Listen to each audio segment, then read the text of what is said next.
ભરૂચના અંકલેશ્વરમાં બેરોજગારોનો રેલિંગ તોડ વિડીયો વાયરલ થયા બાદ ખળભળાટ મચ્યો છે। વિડીયો અંગે 7 વખતના સાંસદ મનસુખ વસાવાનો લૂલો બચાવ। બેરોજગારી અંગે 2 શબ્દ કહેવાને બદલે દોષનો ટોપલો કંપની પર ઢોળ્યો હતો।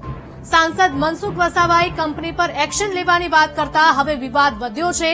5 થી 10 પોસ્ટ માટે લાયકાત ધરાવનારા ઉમેદવારોને જ બોલાવવાની જરૂર હતી તેવું નિવેદન આપ્યું છે। કંપની સારી છે પણ ભરતી કરવાની પદ્ધતિ ખોટી છે તેવું પણ કહ્યું છે। આવનારા સમયમાં કોઈ કંપની આ પ્રકારની ભૂલ ન કરે। ઉમેદવારોના વિડીયો અંગે કોંગ્રેસ નેતા મુમતાઝ પટેલના સરકાર પર પ્રહાર। અંકલેશ્વરના લોકોએ વર્ષો સુધી પ્રદૂષણ સહન કર્યું, હવે તેમના બાળકો નોકરી માટે ધક્કા ખાઈ રહ્યા છે। ઉદ્યોગપતિઓ બહારના લોકોને સસ્તી મજૂરી આપી રહ્યા છે। 8 થી 10 જેટલી જગ્યા માટે એમને ખરેખર જે સિલેક્ટેડ માણસો હતા આ માટેની લાયકાત ધરાવનારા જ યુવાનોને બોલાવવાના હતા। એને કઈ રીતના આને એટલી મોટી જાહેરાત આપી દીધી તો ખૂબ મોટી સંખ્યામાં લોકો ઉમટી પડ્યા।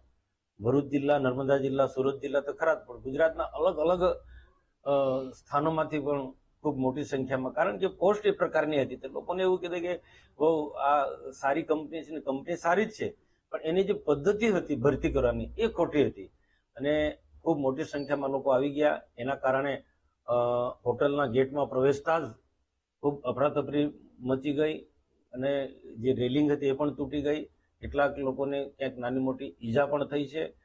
આ એક કંપનીની એક મોટી ભૂલ હતી અને આવનારા દિવસોમાં આવી ભૂલ કોઈ પણ કંપनी ना करे। भरूच जिले के अंकलेश्वर में एक निजी कंपनी के इंटरव्यू के दौरान युवाओं में मची भगदड़, इतनी भगदड़ कि होटल का जो रेलिंग है वो टूट गया, लोग गिर रहे थे, बिखर रहे थे।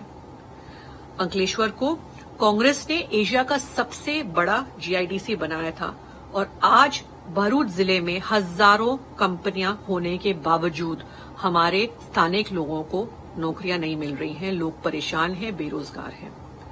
गुजरात सरकार की रोजगार मंत्रालय द्वारा 85 स्थानिक रोजगार परिपत्र का सीधा साधा उल्लंघन दिख रहा है।